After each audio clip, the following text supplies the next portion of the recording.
Today's episode is brought to you by our own bonus episode. If someone points out a typo or a mistake these days, within the first 2 weeks, I'll fix it. Beyond that, it's in the vault. It's on record. How does somebody point out a typo to you these days? That would require you to write an article. True.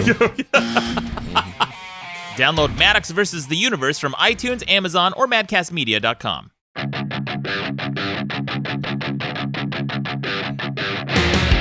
Welcome to the best debate in the universe. Every debate in the universe, from nostalgia to fibromyalgia. With over 2.5 million downloads, I'm your host, Maddox. With me is the Maharaja of moderation, Rucka Ali. Yes, sir. And moderator in training, James Ellias. Hey. Welcome back to the show. Guys, we got an exciting show. We always do. They're always exciting, and people call me out on that. They say, Maddox, are you ever going to have a non-exciting show? I say, no, you fucking idiot. It's the best debate in the universe. This guy gets his talking points from Donald Trump. We're so tired of winning all the time. Yeah. So, coming up on today's show, we're going to talk about whether or not quantum mechanics can disprove subjective reality. But first, I want to introduce... It can... How do you disprove subjective reality? That's what I copied it word for word from your text, fuckface here. Yeah, what'd you text? What I meant to say is it evidence for the subjectivity of reality? Okay. Today's debate is, can quantum mechanics disprove objective reality? But first, I want to introduce our guest this week. He's a physicist, James Ellias. James, welcome to the show. Thanks for having me on, Maddox. Thanks. I've been a fan of yours since I was in high school. We're running out of time, guys. No, we're not. No, we're not. We have plenty of time. Okay, all right. This is my favorite part of the show. Yeah. Talk about me. Yes, go on. Been a big fan of mine. Yeah. Since I could jack off, correlation, causation. Yeah. Yeah. We'll see. I'm not sure, but my friend gave me, your book when I was in high school. Kind of lame that you didn't go out and buy one. Yeah, kind of lame. Well, although his friend did. That's pretty cool. Who's your friend? We should have your friend on the show. Yeah. I like. Is it too late to get your friend on? I like people who like me. That's my policy. Yeah, he does. So, we can have a whole show. Is Maddox the best debate in the universe? Or maybe that's been settled already. Yeah, so. it's very short. Actually, we're going to have some voicemails to that effect later on in the show. I brought some in. Especially, we had our guest from last week, Alan Denton. We debated whether or not nostalgia is ruining television. Yeah. We have the results of that debate, and Alan himself called in. We're going to play those voicemails later at the end of the show. If you guys want to leave a voicemail, it's madcastmedia.com. The phone number is on the bottom of the page on the best debate in the universe. But first, we should get to the debate this week. Can quantum mechanics disprove objective reality? James, as our guest this week, I'm going to give you first stab at this debate. Can it? Why or why not? So, in my view, anyone who's under the impression that it shows that reality is that quantum mechanics shows that reality is subjective or somehow consciousness dependent, they just haven't really looked at the evidence that has led to the theory itself. And this includes a lot of people with PhDs. A lot of people with people with PhDs can be wrong. Oh, it's Rucka's face. Rucka's got the biggest boner right now because he loves it when science or academics is questioned. Or I love how he groups science and academics together like they're one and the same. Well, no, but yeah, you love hating both. You love demonizing both. I demonize science? You hate it. I hate actual science. This is interesting. I never knew that. This is part of the issue we should talk about because there's a difference between having a respect for science and having faith in science. Oh, and interesting. Science is the opposite of faith. And so if it means you take in the evidence and you evaluate it objectively, just in terms of what's there, what you can see, not in terms of how you feel about it or in terms of what other people have said. And a lot of PhDs, I think because of the way that we're educated, we've accepted the package of quantum mechanics without looking at the evidence that led to it. So we don't really understand it, or at least a lot of scientists don't. A few of them do understand it. They say, no, it's BS. It's not in favor of subjective reality if you just look at the brute facts, the brute experiments. But the people who first made the theory, they were subjectivists. They believed in subjective reality already, so they interpreted the facts through that lens. But if you just simply look at the facts, there's no evidence for it just in terms of the facts themselves. There's no evidence for reality, you're saying? For subjective reality. Okay, so there's evidence for reality. Well, Open your eyes. I mean, how can there ever be evidence for subjective reality, or how can you disprove subjective reality? Subjective reality is by definition subjective. It is a construct created in the observer's mind, right? It's subjective. That's the definition of It's subjective not reality. Yeah, it's not. Well, there You're is making an assumption, Rucka. That's a big assumption. If That's it's the crux of this subjective, debate. then it's subjective. It's not objective. Well, can we just hold on? We might have some people listening that don't actually know what these words mean. Right, yeah. Okay? Let's not all assume that they're a week away from graduating like you are and actually are educated. Pretty smart. Of course, academic achievement is the only way to know anything in this Right, world. And the only way you can ever be right. Rucka knows all about that. Objective means what? Objective means, it was what I said earlier, it's based on the evidence that you can see, not based on what you feel, and not based on what other people have said. In other words, objective, it exists whether or not you're conscious of it. It exists objectively. It's a fact. It's there. Yeah, right. And as a scientist, I like to emphasize the fact that we have contact with what is objectively there if you just base your decisions on the senses and nothing else. And then subjective is opinion, yes? Or it's like Subjective interpretation. means well, not all interpretation I think is subjective. So that may be sort of a side debate we can have. That's But fair. a subjective interpretation uses your own feelings or perhaps the feelings or statements of others as part of the evidence. But your feelings and other people's statements are not admissible as evidence. Well, hold on. So- I mean, you're making an assumption that it is possible to detach your feelings and your life experiences from your interpretation. I do believe that's possible. Okay. Yeah. Now is a good time to introduce the buzzers that we will all be using. Here's the sound of mine. James, let's hear yours. And Rucka, let's hear yours.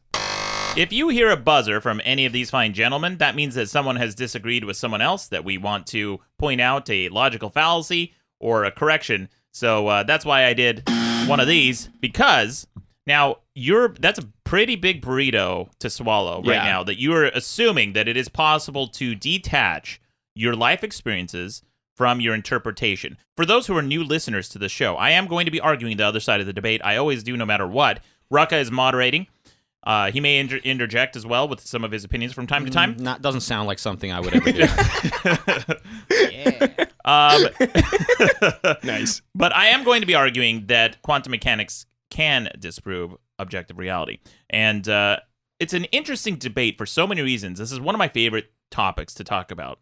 And something I've been looking forward to for a long time. James, you're the perfect guest to have this conversation. And we talked about before the show that this topic, this debate, is probably going to get us as close as possible to the interface of science and philosophy. And I think that's exactly where we are going to be treading this entire episode, that interface itself, because there's a lot to unpack here. Yeah. I mean, let's start here because it's already brought up. Interpretation. You think there can be objective interpretation. How and why do you believe that? Because it's possible to simply look at the facts and make judgments just based on that. Now, I'm not going to claim that that's easy. I'm not saying like, oh, well, just fucking do it. Like, no, it takes a lot of times. It takes sort of introspection. You have to realize when you're bringing your own preconceived notions, when you're bringing those things to the field, and ask yourself, am I making a decision based on what I see, or am I making a decision based on what I want to see? And you can ask yourself that question. You can introspect. You can find out whether you're applying good reasoning methods or bad reasoning methods. And, it's a process, but it's possible to achieve objectivity. Okay, I'll give you that it's possible to go through that process, but how likely is it to happen in the ordinary person? I think most people are not that introspective and not going to be thinking so critically as to question their preconceived notions. And by the way, the concept of a preconceived notion itself is amorphous. It's one of these things where you really have to be very cognizant of yourself to be able to look back and say, I have these beliefs because of something else that I believed prior. I mean, those are really highly advanced thinkers. Rucka, you interrupted. What do you want with your buzzer? Does it strike you as ironic that you're sitting here talking into a microphone surrounded by technology devised by science, actual science, not fucking Jesse Heisenberg-esque subjectivist thinkers, but actual science brought us all these things about based on the fact that you can observe reality and experiment and conclude? Yeah. I will not be condescended to by somebody who went to try to go into law to get out of a weed ticket or weed fine. Was that what it was? The weed ticket inspired me to go to school, okay. and so that I could someday feel comfortable in a courthouse and not feel intimidated by the man. Yeah. Maybe you should try taking matters into your own hands sometimes instead of sitting around going, "Oh man, reality is subjective. There's nothing I can do." Well, that's my here. And this is a good time to play the straw man argument because no one made that argument. See what he does? No one made that argument. He strawmans me every time I say something he can't handle. No, he tells me I'm strawmanning him, which is a straw man. Who made that argument? Who is Can I get a double straw man? Can I get a double straw man? I don't know how that would sound. It would be. I can make that. I can make that happen. We'll play with that next time. But, straw man all the way down.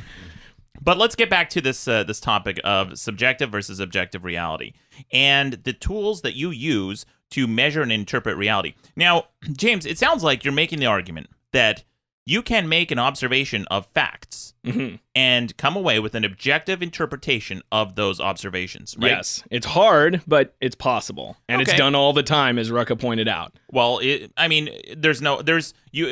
haven't seen any evidence for that insofar as the show goes. Give me some evidence. Here's The show an itself evidence. is evidence. Here's an evidence. This microphone records my voice clearly. It's not perfect, but it records it clearly. Now, if the inventor fucked it up and it didn't record voices clearly, he could have two options. He could say like, I'm going to ignore that. I'm uncomfortable with the fact that I fucked it up. Let's just pretend it went fine. Or he could say, no, the facts clearly bear out that I need to try again. And so he tried over and over until his process was objective, until his process showed that he had a clear grasp of the principles involved, whatever they are, to make a microphone. And he succeeded. Yeah, and the inventor, the fact he was able to eat breakfast that day, it means he understood that food exists, that hold on. That the world exists. One at a time. You can't sit around saying shit doesn't exist or it's subjective and survive I for can't very at all. long. I can fucking do whatever I want. You talking right now is an admittance that words mean something. Yeah. That existence exists. Yeah, and I think the word you're looking for is admission, not admittance. Boom. See, words have meaning. Oh, sweet irony. Well, let's talk about this microphone thing, because just before the podcast started, James, you put your headphones on, and what did you experience? What did you notice when you put your headphones on? I heard my own voice. Yeah, and it's kind of weird, isn't it? Yeah. Everyone who hears their voice, once it's recorded, everyone who hears their voice, generally it's a little bit jarring because they're not used to it. The way you hear your voice inside your head as you're talking is echoing inside your skull and creates a different phonic signature than what you hear when it's recorded. Right. So this argument that you just made, that you can say that this is an objective thing that exists, that we can all agree that it's creating an accurate interpretation of your voice, is again an interpretation of your voice that is subject to the physics of the microphone itself, the air pressure, the compression technology that's used in the MP3 codec, in the rate at which people hear it. There's so many things that go into it. I could spend an entire hour arguing against that simple observation that you made. So let's get back to this, though. Interpretation versus, if you can make an objective interpretation of facts, right? I want to talk about an example that happened in 1951. Now, I'm going to preface this that I got a lot of these examples from a book called You Are Not So Smart, and it talks about cognitive biases and this very phenomenon of observing things objectively. There was a game. It was Dartmouth versus Princeton. It's Dartmouth, right? Is that how it's pronounced? Mm-hmm. Yeah. There was a football game, and during this football game, Princeton, I think all year long, had been dominating, and their star athlete, their star player, got their nose broken by Dartmouth. And after that, the game became much more violent. One of the other players from the other team broke another player's leg, and it got very, very violent and very heated. After the fact, both schools published papers about the event. And the Princeton one characterized Dartmouth as being uncivilized, uncouth, very barbaric in their behavior, and unsportsmanlike. And Dartmouth published almost the exact same thing, but from a mirror perspective about Princeton. So these psychologists from Dartmouth looked at the events and they said, well, clearly there has to be an objective truth as to what happened here. What's going on? And so they took some students from both schools, brought them in, and they had a tape. They showed them the event that actually occurred. They asked these students, what happened even after watching it, because clearly that's a recorded evidence of what happened. That's recorded evidence of the event. And both students from two different schools came away with two different opinions, even though they were both viewing the same, quote, objective reality. So how do you explain that? Dishonesty. It's just if you just refuse to see the facts in front of you, what is that called? Well, dishonesty. That's just and a lot of people. It turns out that a lot of people choose to be dishonest. I would never dispute that. It's possible to choose to be honest, to choose to accept the facts. Well, it could also be the fact that they genuinely believe what they believe based on their cognitive biases. I don't doubt that they genuinely believe it, but so it's not dishonesty. No, but they've genuinely decided to not look at the facts, and so they genuinely came to the opinion of, like, not genuine in the moral sense, but like they really do believe it, but they're bullshitting themselves. Yeah, and keep in mind that your mind and your rational faculty is a muscle. Like every other muscle, it atrophies, doesn't it? If you don't use it, if you don't use your muscles, or if you use it improperly, if you practice being dishonest, or if you practice evading reality, and in a culture where the smartest people among us, the academics, the intellectuals, are constantly overstating this subjective Heisenberg nonsense, constantly overstating these cases where, someone thought they saw something and didn't, as evidence that your faculty cannot be entirely trusted. People, they fall into the habit of not even taking their own rational abilities seriously, and they don't really use them. Well, that's a very black and white view of whether or not people can view objective reality or not. That's saying it's all or nothing. It's not necessarily all or nothing. And this is, James, you said that these people were not looking at the facts. They were looking at the facts, and they came away with two different interpretations of what happened. Now, I think what's really going on is the cognitive bias of confirmation. So what they are doing is, rather than looking at the information without having made a conclusion, they have made a conclusion first, and then they look for evidence that supports their conclusion. And I think that's what happens more often than not, including and especially in science. I don't like the phrase, that's what happens. Like, oops, cognitive bias, oops, confirmation bias, oops. Well, no, it doesn't just happen. People choose to have it. They choose to. You may even argue that that's sort of the default position, is that, like, if you already have a certain thing you're expecting, that's what you're going to see. But we need to be aware of the possibility of these cognitive biases so that we can avoid them and make objective judgments. That's how, like the guy with the microphone, he was probably expecting it to work maybe he was expecting it to work the first time, but then it didn't. So he chose to see it, and he made a microphone that worked. Yeah, but I mean, saying that a microphone works doesn't say you anything. Doesn't tell you anything about how accurate it's recording the voice. And is there a definition of accuracy that everyone can agree with? Like, you can record your voice into two different microphones created by two different experts who are the best in their fields. One is a condenser mic, and one's a cardioid, right? Is that how it's pronounced? Cardioid, I think. So, cardioid. Yeah, cardioid, right? Yeah. So you can record your voice into two different microphones, have an accurate depiction from each microphone that sounds different. One person would say that's the more realistic interpretation. The other person would say that's the more realistic interpretation. How do you agree upon the most realistic interpretation of your voice, of your sound? I mean, yeah, you've picked a very complicated. Just because there's complicated definition, just because there's a complicated issue of how do you determine accuracy in a particular case doesn't mean you're ready to hit some kind of button this is your example, James. This is your fucking example, and I'm calling you out on it because this is a good example. The microphone exists. It records something. Whether the recording picks up exactly how it sounded in the first place doesn't negate the fact that the microphone exists and that it records something. Who decides? As opposed to, like, recording just a bunch of shit. Clearly, noise is different. If you're ever called upon to decide which recording is the most accurate in order to, I don't know, create a medicine or create some sort of weapon that'll protect you from an invading army or to get you to the moon, if you're ever called upon to answer that question, you can cross it then. However, the microphone exists and it records. It Okay. records something. Well, That's not knowledge, though. You're not gaining any information by saying that statement. We know it records something. Great, big fucking deal. We can jerk ourselves off all day it saying shit like records that. what it hears. What actually happened? Yeah, but to its best ability, to the Yeah, ability, to the just- limits of the physical materials. There's a difference between being imperfect and just accepting falsehood. If the microphone picked up while I was talking, it would be picking up a falsehood.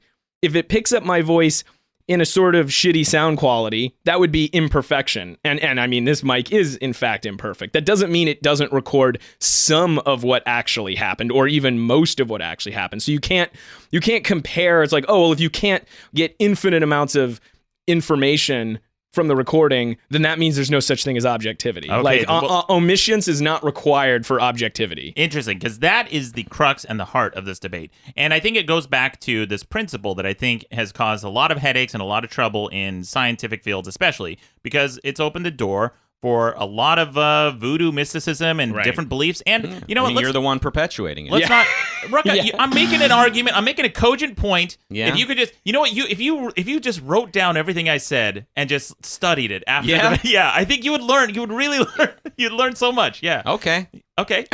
All right. Yeah, I like that. I like that. See, Rucka, I always tell people he's a smart guy. I tell. Yeah? Yeah. I tell people Maddox is a really cool dude. Don't listen to anyone.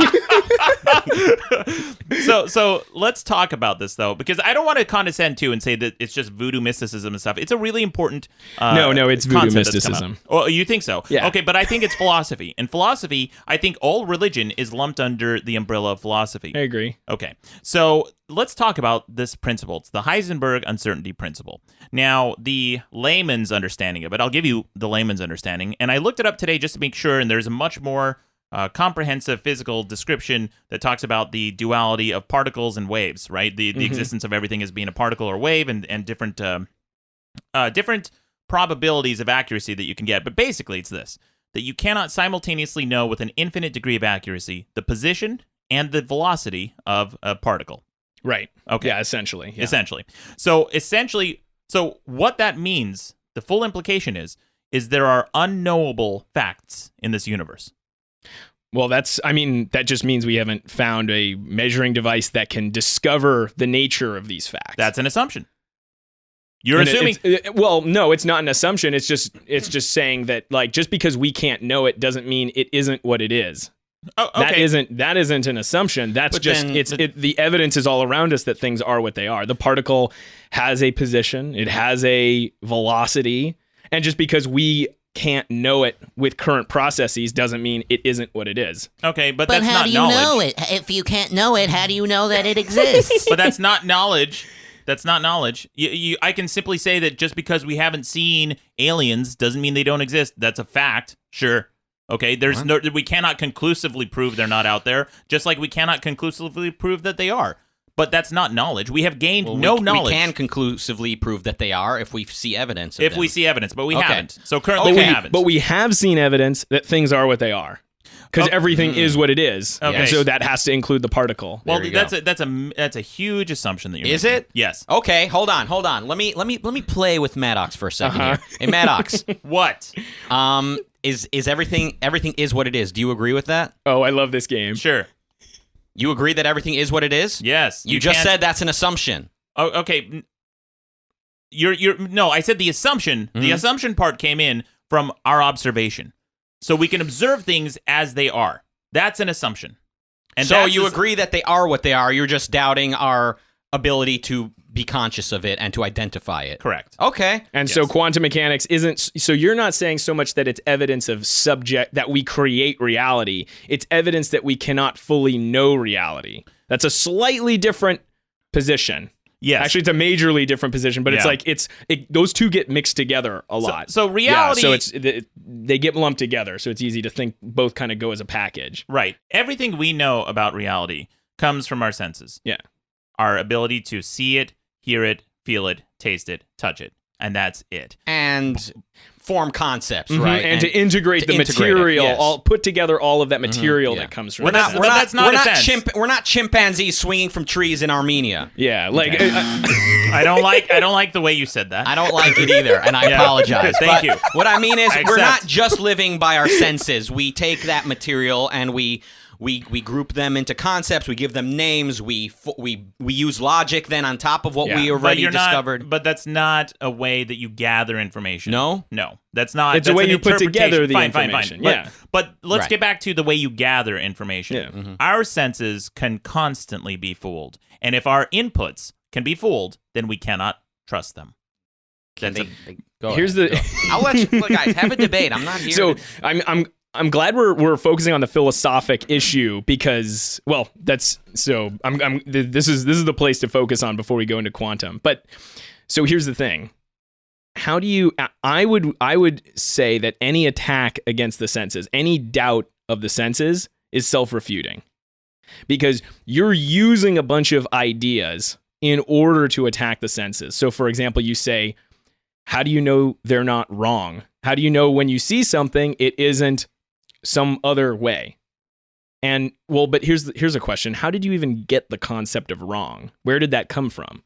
Well, it was some time when you saw something, made a conclusion, and then saw evidence that was more convincing the other way. And you said, oh, okay, I was wrong. And so you formed this concept probably when you were a baby.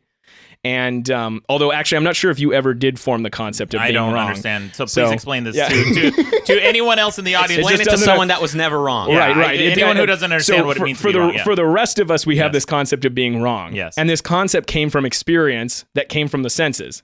So you can't say, how do you know the senses aren't wrong? Because the very concept of wrong comes from the senses. So you're using the senses to try and disprove them. You're using a product of the senses to argue against the senses. Right. Well, so now you can't attack the senses. That's everything that's in your head came from the senses. You can't, even if you didn't think something was the case and then found out you were wrong, but even just knowing something is not the case in the first place, like knowing there's not a dragon right here in the middle of the table, is because your senses confirm that that's not the case. Well, your senses are also how you create and interpret the entire universe. The universe is a narrative that we have created in our heads. There is no factual universe. Okay, and the memories that we have. You just said everything is what it is, and now you're saying there's no factual universe. Well, it is what it is in this system that we live in. And the system that we live in, again, can be a universe that is constructed to give you this concept of right and wrong and logic and rationality that you so fervently believe in. Okay, cool story, but what's the evidence for that? Well, there's no evidence. I would say the same thing that you just said earlier, which is the evidence there's no is evidence you or can see non-evidence. that things are what they are. Well, okay, but to a degree of accuracy. So what's the evidence that things aren't what they are and things are just a construct of the mind? There's plenty of evidence, and I'll give you an example. So if we look at a dark room, how we see that dark room depends on the observer and depends on the interpretation of the observer. For example, cats can see in the dark. Frogs see things differently. Frogs see and hear sound differently. Butterflies see colors differently. If we saw the world like butterflies did, it would be completely psychedelic. There would be so many colors and they would burst out at us, and certain colors would appeal to us more than others because of the way their eyes have evolved and the way they interpret light. So the observer is important here. And everything that we observe with our input of our eyes, our ocular senses, is subject to some recreation. It's reconstructed in the chemicals in our minds. So there is no such thing as seeing something and then just coming to an automatic conclusion that it's done. There has to be some formulation in your mind using the chemicals inside your brain to create that interpretation or understanding of it. And different people have different variances of those chemicals. They have different interpretations of what they see. And we fool ourselves every single day. In fact, right now, the listener at home, listening to the words coming out of my mouth, the word mouth at the tail end of that last sentence is constructed in your mind. Now, if you look at an infinitesimal point of time, like just take that word and you cut it into 0.0001 tenth of a second, right? It's going to make a little bit of noise. And the only reason people know that I said the word mouth is because we have enough of those paired together so that when it's listened to over a certain span of time, we understand that it's the word mouth. But it's not until time has passed that we understand that I've even said anything, because these sounds are being constructed. The word mouth is being constructed in your mind. And it's not until I've finished the entire word that you understand what I'm trying to say. So again, it's not like I'm saying and there's an objective word mouth that exists. It has to be constructed, and there's a certain period of time that it has to pass for you to even understand what I've said. Okay. So there's two issues here. First is, different sense organs get different information from the world. Right. And so, but the world itself isn't different. It's just that the frog has a different type of sensor, so he gets exposed to different information than we do. Well, we're going back to the microphone argument, which is which version of the world is the most accurate. Both are accurate. Both provide some information. Even if you could only see in black and white, that would be less information than me because I can see in color. But the information you're getting is still just the information. And secondly, there's two issues here. There's what information just comes in, and then how do you process it? How you process the information is up to you. But this is up to you. So if you, for example, decide that you're just going to be on the side of your football team no matter what, then you're going to process the information differently. If you will choose to decide to process the information differently. But what plays out, what the information that actually impacts upon your senses is what it is. You don't have a choice in what you perceive. You do have a choice in how you interpret those perceptions. You lost him at football team, but you can choose if you focus or not.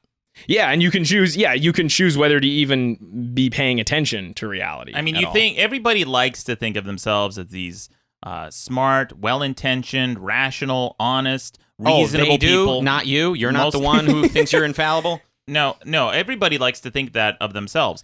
But we are so easily tricked. Every time you watch TV, you're tricked. Every time. You look at TV, we have never seen motion picture. Because motion picture, if you deconstruct it, is really a picture that is shown in succession at a quick enough frame rate that it gives you the illusion of movement. But television is just 24 frames of pictures per second shown in a fast enough interval that it tricks our minds into thinking that there is motion in between those frames when there is none. We're just looking at static images over and over and over again. And?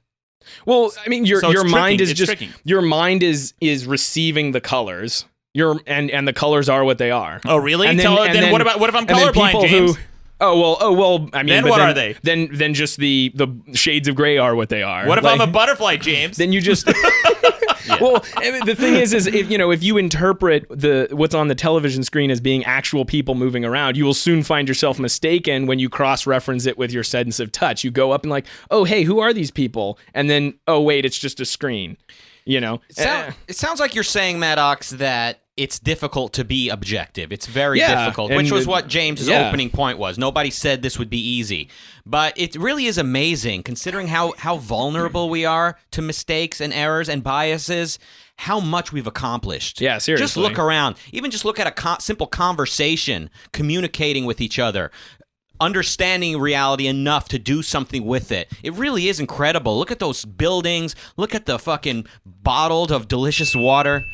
Yeah, great. You like to take pride in what we have accomplished. What? It's not we, it's they. Someone else did. You didn't. I didn't. You can all talk about how much pride we can take in the science that led to the combustion engine. Where are you going with this? I'm confused. You'll hear. Okay. I'm getting there. I wasn't implying that I built those buildings or created exactly. This. Right. Because most people haven't and can't. That's probably true. Most people think that if they went back in time, they would fucking rule the world because they have all this modern technology and understanding. Nobody thinks that. People think that all the fucking time. No, they don't. Nobody thinks I can go back 1,000 years and invent the iPhone. Nobody says they could do it unless they're one of the few people who know how technology works. But that's my point that I'm making. Is that most people don't know. Somebody was able to understand objective reality enough to create a tool to create technology. Someone, you say they did it, he did it, Hold on. she did it, someone did You're it. making an assumption because here's the thing. I'm a science guy. I love science. Physics was my favorite subject in school until the University of Utah beat it out of my psyche with their shitty curriculum. With quantum mechanics. Oh yeah, I can definitely relate to that. Yeah, only I went through 6 years of that shitty curriculum. Yeah, just to it's torture awful. myself. It is absolutely awful. Because I had such a passion for physics. I would buy physics books, like rigorous physics books, not pop physics, but actual, the equations and everything, mechanical physics, and learn it myself. And then I thought I was so excited to sign up for classes at the University of Utah. Then I went into this giant auditorium with 440 students and one tiny professor that you can barely see because you're in the nosebleed section. And, trying to get any time or interface with the professor is impossible. And at best, you can do your student aids, which the student aids are just like the smart kids. Is that kids. what the professor gives the students?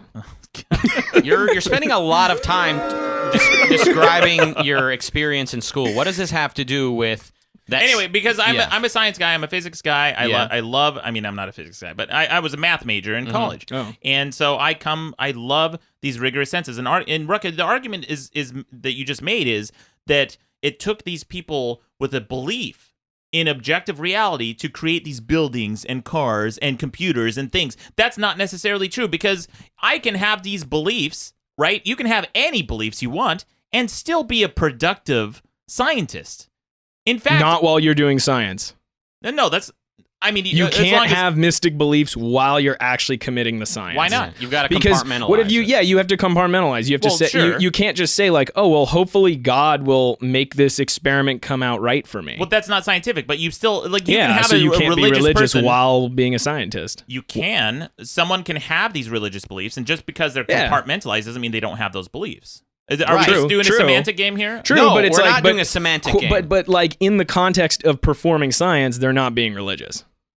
So it's just because someone can be inconsistent doesn't mean that like the religion is consistent with the practice of science. Well, let's talk about philosophy because any scientist who does anything has a belief that something will happen, right? You believe that you will have some kind of outcome. You will find a conclusion, and that is only based on a belief that the universe won't end before your experiment starts, a belief that the rules that you come to understand the universe by will be consistent for the duration of your experiment. Fair enough? Yeah, but it's not an assumption. It's just an observation. Things are what they are, and they'll continue to be what they are. How is that an observation? It's just extending an observation. Things are what they are, and they will continue to be what they are unless something changes them. And if there's no evidence that something will change them, why entertain the possibility that something new will just suddenly happen unless there's evidence? That's not scientific to say, oh, well, maybe, I'll fucking turn into a unicorn in the middle of this experiment. There's no evidence for that. Well, there's no evidence for that, but it is a belief still.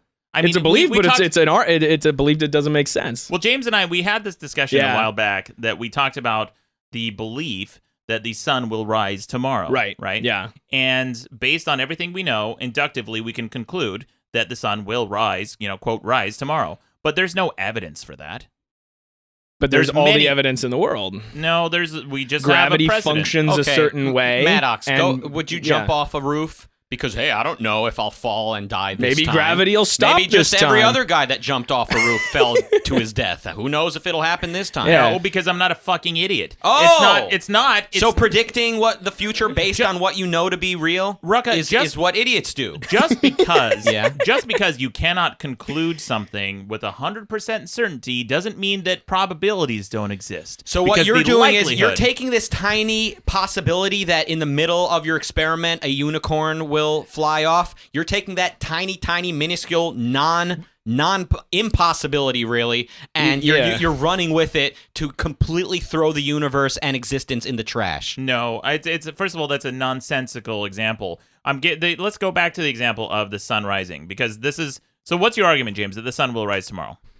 Well, gravity. We've confirmed that gravity works in a certain way, right? And barring evidence that it may stop working that way, maybe if there's a certain physical effect that the sun will suddenly unleash like a wave or something that deletes gravity. If there was evidence for that, then we say maybe it won't. But there is no evidence of such a phenomenon. So it's random and arbitrary to just say, oh, maybe it'll just stop and the sun won't rise tomorrow. Well, what we mean when we say the sun will rise tomorrow, because the sun's not actually rising, is the Earth is spinning, right? Yeah, right.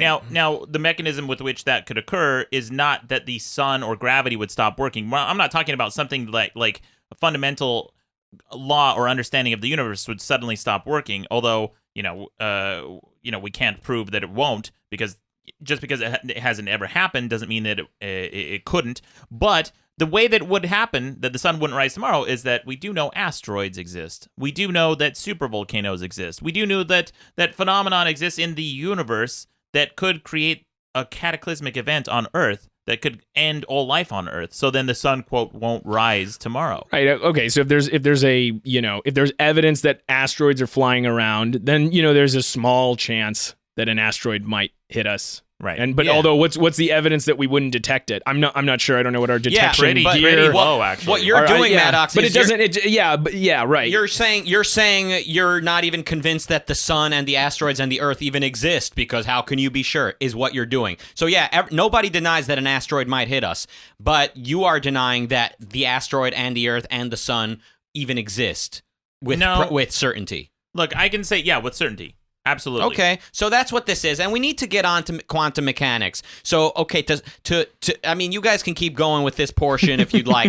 Don't let me stop you, but if you think it's there's more to say. But so James is saying everything is what it is observable, and we can be scientific about the world. Maddox is saying, well, since we can't quite isolate the molecule of an atom, of a particle, whatever the fuck hierarchy those go in.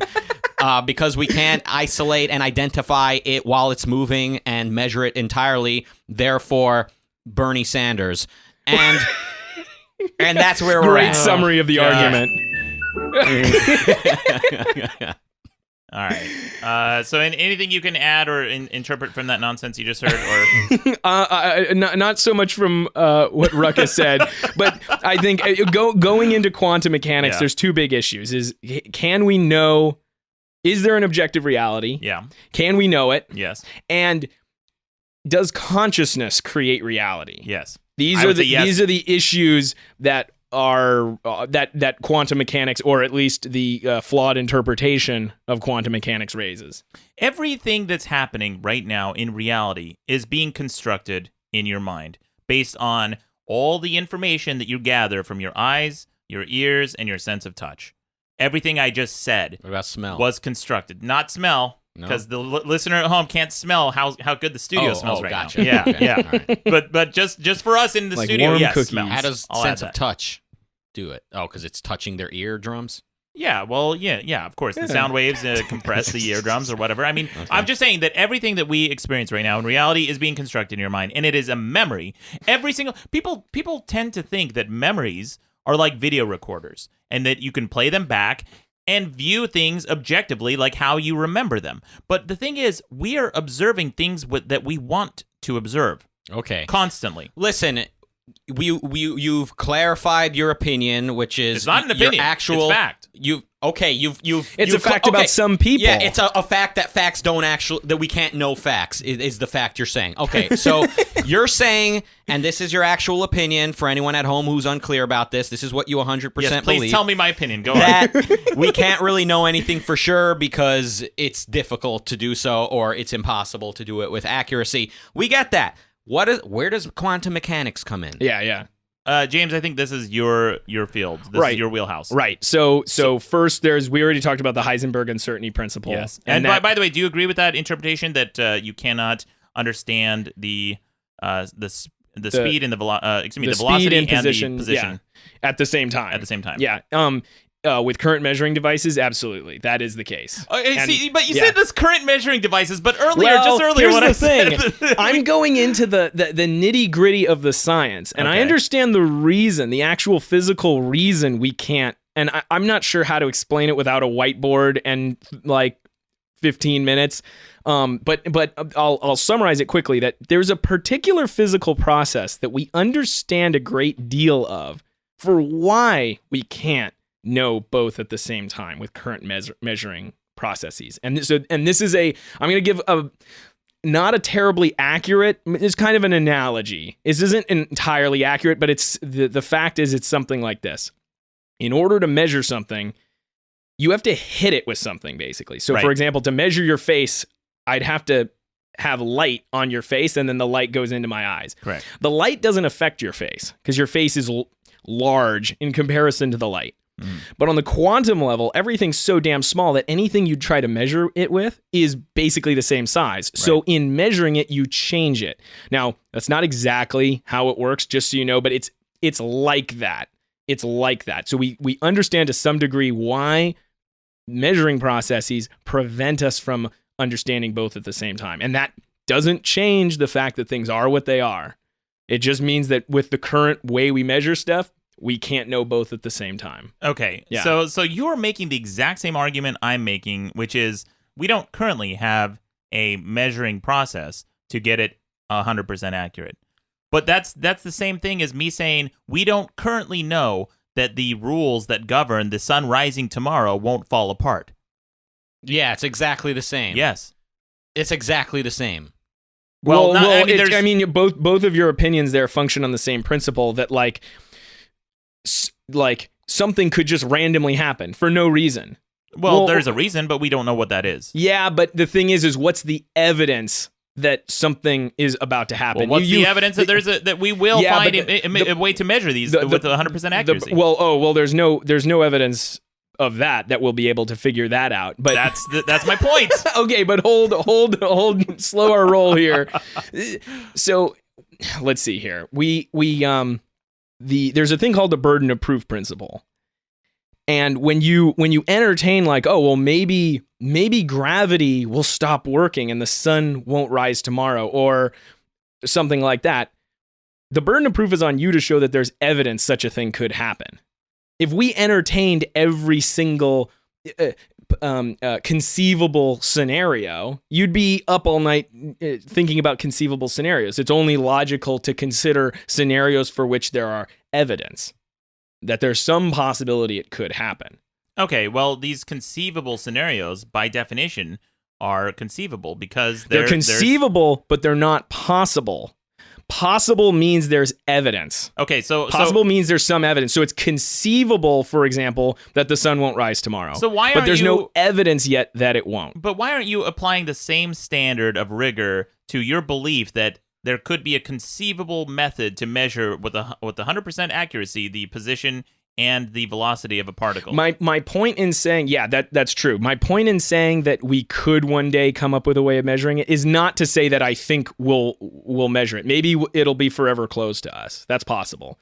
There's no evidence that there's a method to gain access to that information. My point is that you're about to ding.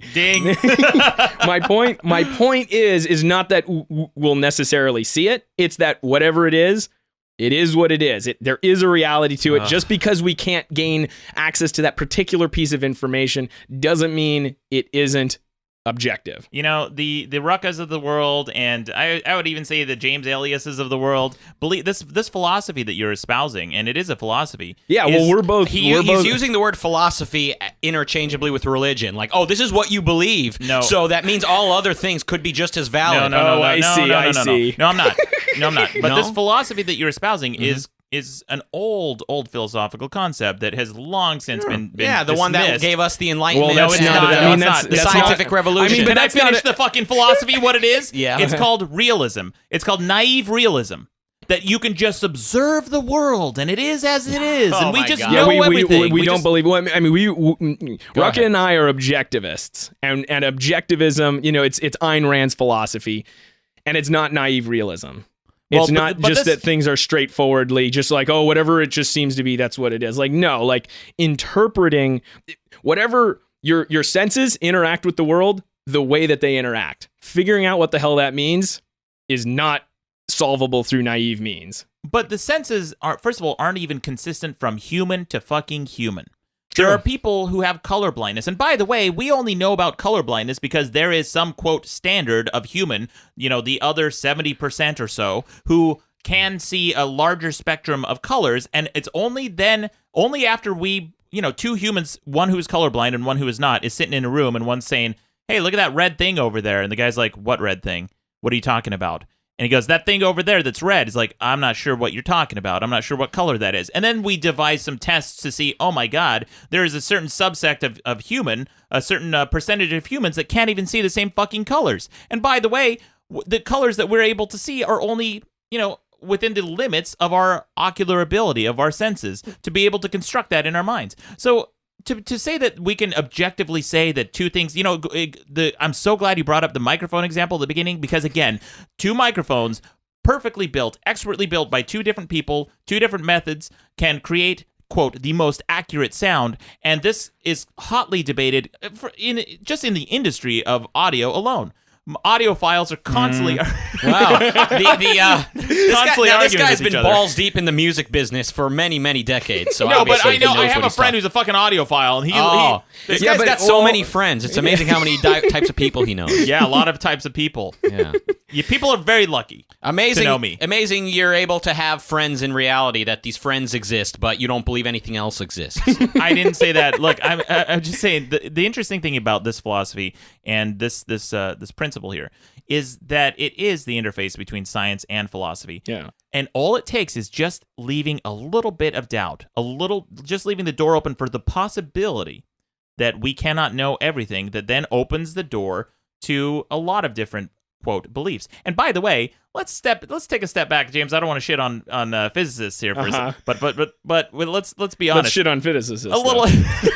I don't want to do that, but let's do it. Well, let's talk about the arrogance of scientists, which is the main principle that makes physics work, that makes the entire branch of physics a thing, is the law of conservation of energy, right? That we derive so much. All of mechanical physics comes from the law of conservation of energy. If we didn't have that law, then we wouldn't be able to surmise many of the rules about the universe, right? Yeah, but how did we get that law? It didn't by observation. Yeah, we got the law by observation. So it wasn't that we just came up with the law and then that explained a bunch of shit. It was that we built our way from the ground up, from the observations up to the law.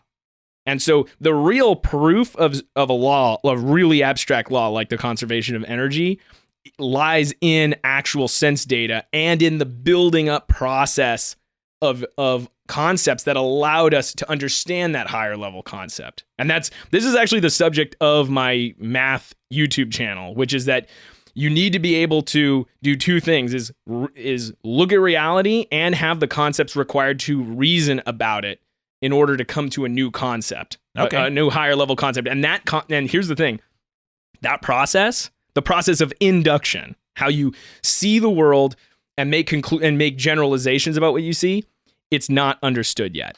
And so it leaves room for a lot of skepticism like what you're spouting today. And so that's actually kind of the whole point of my channel, is to show that certainty is possible if you start from sense data and just go one step at a time. The biggest issue is when we're taught this shit, we don't go one step at a time. You're just given quantum mechanics, you're just given the package, you basically take it on faith, and then as a result you say, well shit, maybe it's all just subjective, maybe it's all made up. So what is quantum mechanics?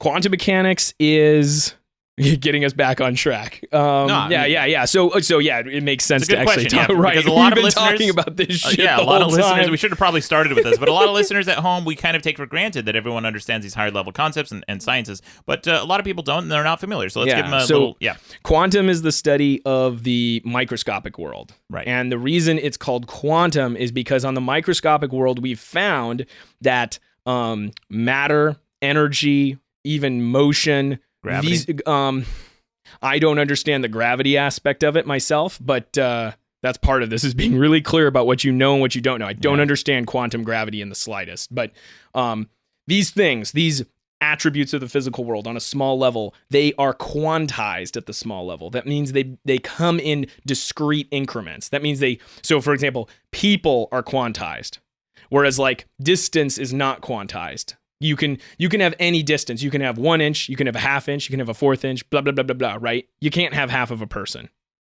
Right, okay. So it's these discrete units, individual units, not like a continuum of units on the small level. And that's what actually leads to the Heisenberg uncertainty principle.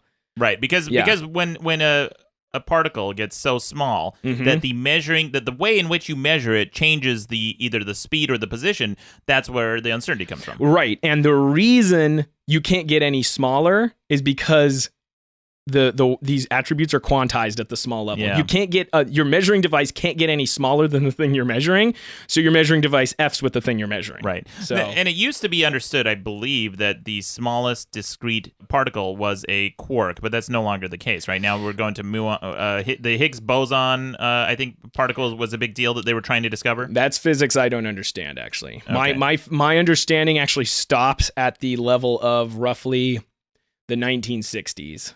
I don't understand physics that's past that. Oh, interesting. Yeah.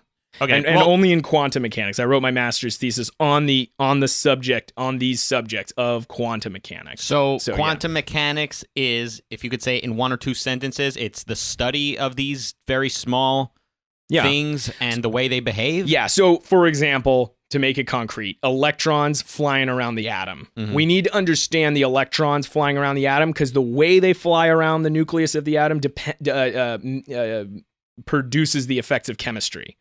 So if you can understand the atom on this tiny ass level, you can understand chemical effects and the way atoms interact with one another. And so that's the primary application of quantum mechanics. So really. the idea that quantum mechanics disproves objective reality is that because it's difficult to measure the smallest item of existence, because you cannot measure impossible to measure the smallest thing, therefore science or observation itself can't be relied upon? We actually haven't gotten...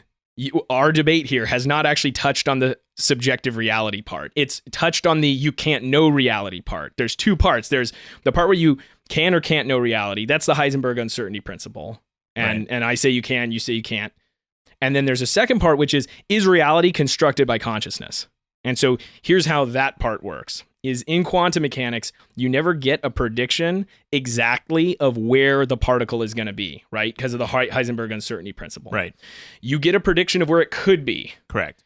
It's a probabilistic curve. It's saying, okay, there's a 20% chance here, there's a 20% chance here, there's a 50% chance here, etc. Right. So now, the way this was interpreted by physicists at the time, and I think there's no evidence for this, is that the particle is in fact, before it's measured, it is in fact all of those places simultaneously.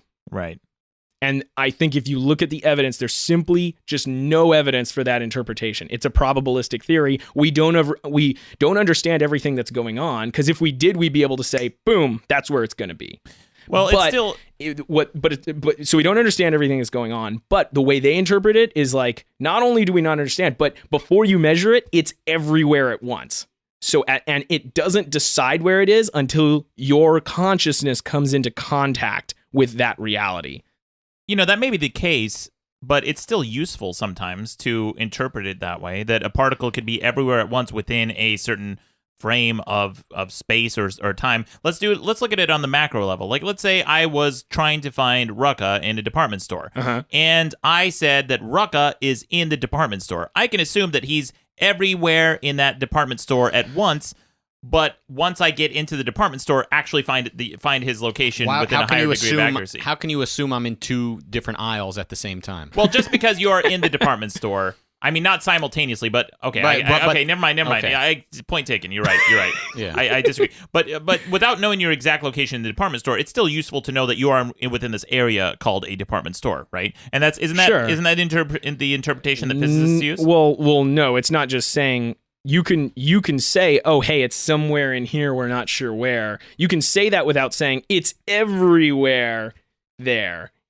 There's a difference between saying Rucka's somewhere in the department store versus Rucka is everywhere in the department store, and reality, the reality of his position isn't real until we see him in a particular location. And that interpretation is exactly how quantum mechanics, or that's how it has been interpreted. So can you speak anything to the concept of quantum entanglement?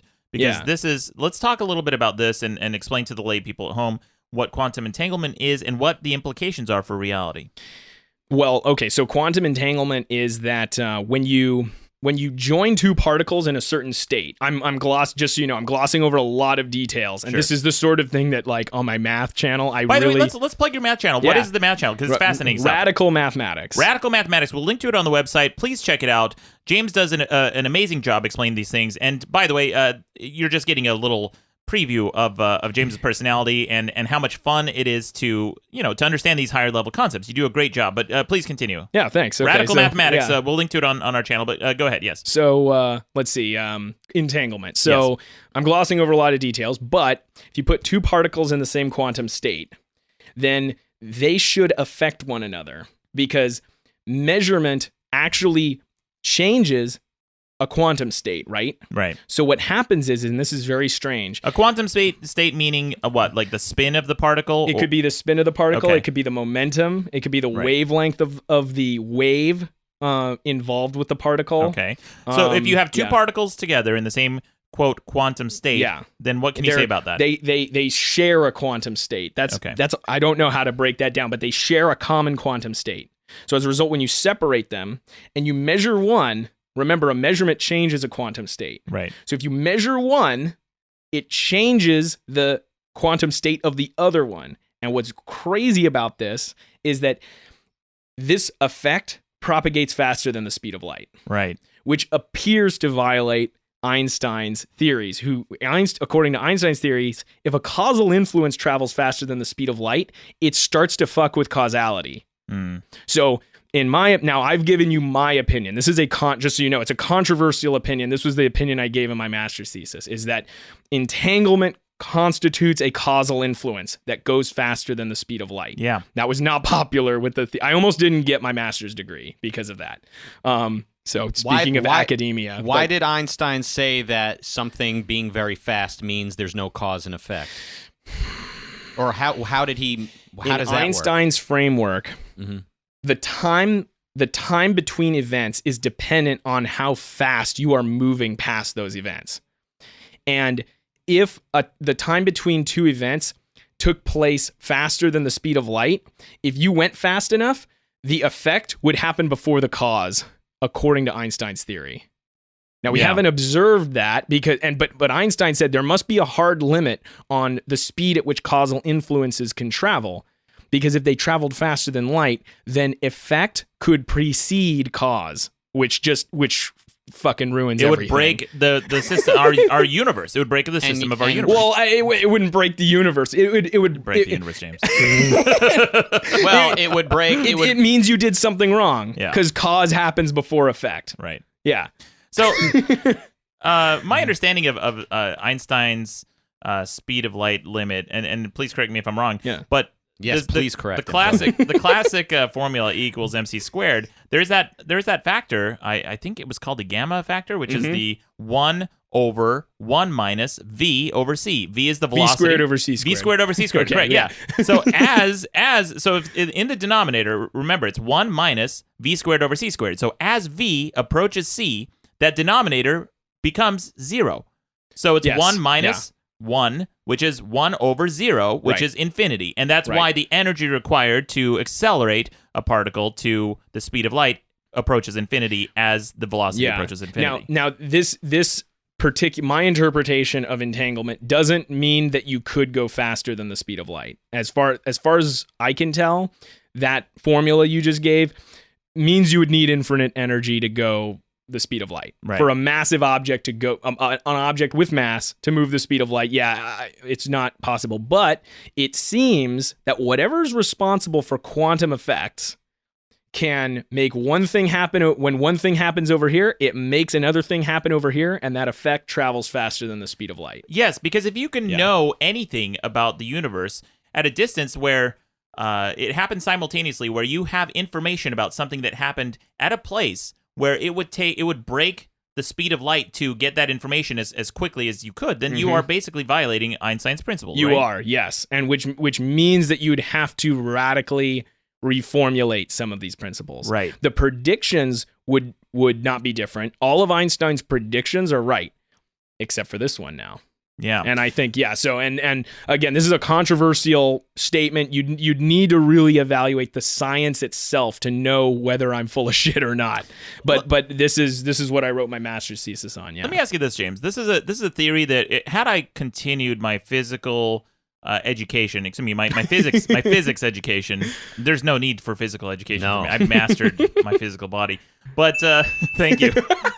But had I continued studying physics and going down this path, I think I would have raised at some point the following assertion, which is, the Chandrasekhar limit, right? For black holes? For black holes, okay.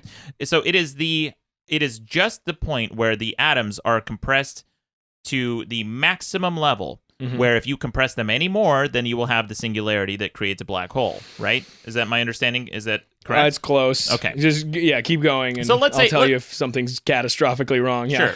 Sure. So this density, this maximum density that you could possibly have in a star, where the atoms, there is no more, if you push them any closer, they're going to break the strong nuclear force, right? And then I actually don't understand stuff like that, but go on. I haven't studied it, so yeah. This was my understanding in astronomy, in the astronomy classes that I took. So if you actually push atoms together, if there's any more mass, what's going to happen is those atoms are going to get so close together that they're going to fuse, and then you have the singularity, whatever. So if you had a string of those atoms, okay, let's just say you were able to string them out like a long beam, and they were all pushed up against each other to the maximum space, so that if you pushed one, it would move the end of the string simultaneously at the exact same speed that you're pushing, right?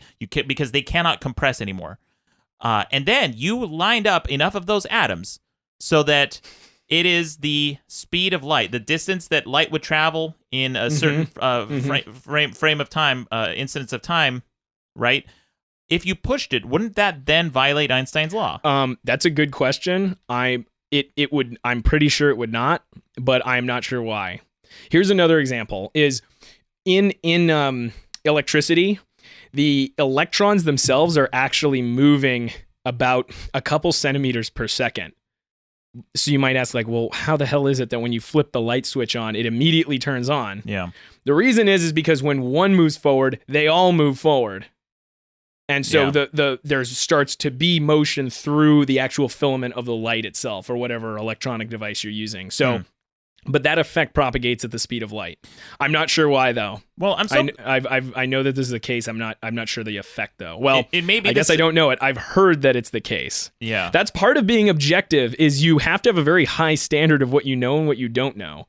Okay, and I've heard of this that it goes the speed of light. Well, so this I'm so glad we brought this up, specifically this quantum entanglement thing, because this is a hotly contested area in quantum mechanics. Yeah, scientists, very learned men and women who are studying and trying their best to understand this concept objectively, are having intense debates about what's going on. So we have these scientists, these learned people who are observing something, and then objectively trying to determine what they have observed. And that is the heart of this debate, because just because you can observe reality doesn't mean two people are going to come away with the same interpretation of that reality. And this is a perfect example. Yeah, that's true. So doesn't that undermine you guys' bullshit argument here? It just means it's possible to be wrong. Yeah, one or both of them are wrong if they have different conflicting conclusions. But you said earlier that everything is what it is. Yeah, but that doesn't give us knowledge about the universe. Okay, but you said everything is what it is. But you're on the side of the debate that says quantum mechanics disproves objective reality. Yes. So if objective reality is false, that means everything isn't objective. Everything isn't what it is. Well, you can say that everything is what it is, but you just can't know it. You just can't prove it. But it is objectively true. Well, you can't prove it. This is not the issue of objective versus subjective. This is it's easy to get these two confused. This is what you're talking about is the issue of can you know reality? Yeah. But then there's another issue, quantum mechanics, as it was framed way back when they made it, where does our consciousness create reality? Does a measurement change the system? Does human consciousness coming into contact with the system change it? And so that's what's led to the mysticism, the idea that the particle is everywhere at once, And then once you look at it, it resolves to one point. But that's not the freaking issue. The issue is that when you send a measuring device after it, shoot a photon at it or something, it changes the system. It's not that your consciousness it has nothing to do with your consciousness. So anyway, yeah, that's the issue of objective versus subjective. They've said that this is evidence that our consciousness changes reality, and Right. I find no evidence for that. Well, just like it's so hard for me to believe that there is a universal, agreed upon, objective interpretation of reality. Because again, a frog will see the world a different way than you will. A cat will see the world a different way than you will. Someone who's colorblind will see things in a limited capacity. And then just like the microphones that we are talking into, this is an interpretation of our voices that sounds different to our ears. Even right now, me hearing my voice with these headphones on sounds different than my voice normally does. So these interpretations, it really depends on the observer. But how does quantum mechanics disprove objective reality? I think because of the Heisenberg uncertainty principle, and that it all comes down to that. That is showing that with mathematical rigor that you cannot know all things. Hold on, you can't. You cannot. Did I trigger you, James? Yeah. Hold on, James. Hold I that. hate it when people say, "Go ahead." Yeah, No, but don't forget what you're going to say. But you said you cannot know objective, but objective reality still exists. Well, I mean that's some would believe. So yeah, that's an interpretation. Well, what's your opinion? You That said objective earlier reality everything exists? is what it is. I said, is everything is what it is? You said, yeah. Objective reality, I guess, to the observer, that there is an objective reality to so each First you said our observations are what distort everything. Now you're saying that the observer is what it relies upon to be real. Well, which No, is objective. subjectivism. No, Okay, so I guess this is really confusing. It's not confusing at all. It's pretty It is night and day. confusing. Everything is what it is. You see, Rucka, if you actually believe this horseshit that you're Yeah. espousing here, then you would never have to persuade anyone of your beliefs. You would simply state the facts, and then everybody would interpret it the exact same way. But dishonesty and confusion are possible. Yeah, if just you're because- dishonest, you won't see the facts. Why be If dishonest? you're honest, you can still get confused when trying to understand them. Well, hold on. Let's talk So- about dishonest. Like, why would anyone be dishonest? That's a fucking good You question. tell us. You're the dishonest one. You know what? Fuck you, Rucka. Fucking tired of this shit. You're the one. That's you're not the really one a straw saying man. you- That's we need a ad hominem an ad sound. hominem attack. Yeah, we need an ad hominem attack. You're What the would that one even be? saying that It's not- honesty is impossible. I'm not saying honesty is impossible. You When did I say are that? implying it. That is a fucking Okay, straw man. objectivity shithead. is impossible. Okay, no, I'm talking about Why be dishonest? Why would anyone be dishonest in their interpretation of events? Because if you just, I mean, you shouldn't be. It's not in your interest to be dishonest, because then you really fuck your life up because you can't see the facts for what they are. Well, let's look at the football example.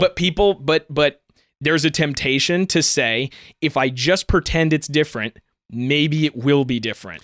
And that is subjectivism. Like, it's just maybe my consciousness can change the way things actually are. And that is very tempting. Mm-hmm. And by the way, it's especially more tempting when the culture all around you tells you that you're allowed to do that. Yeah. You're allowed to have reality be whatever the hell you And want it to be. don't agree with him when you're the one who's influencing the culture in that direction. I'm You're not. the one at I'm not. the intellectual, scientific level, essentially saying that objective reality is either unknowable or doesn't exist in the first place. I can't get a straight answer out of you. And to a person who already might have a hard time being objective, then he hears someone who's supposedly smarter than himself, the foremost academic nearby, saying, yeah, you can't really know anything anyway. Heisenberg says you can't really know for sure. With mathematical rigor. Yeah, with mathematical rigor. So I love that phrase. So why should they be honest if they're being told that it's impossible anyway? No, it's not impossible. Again, there's probability. I'm a probabilistic guy. By the way, I hate probability.